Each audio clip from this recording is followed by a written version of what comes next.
देखते होता हमारे उड़हिया बैठी के पिपरा के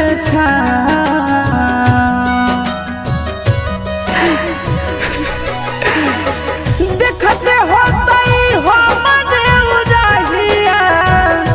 बैठी के पिपरा के रुक रुक रुक अरे टरेनिया रुक रुक रुक रे टरेनिया ले ले चल जनुआ के गाँव रुक रुक रुक रे टरेनिया।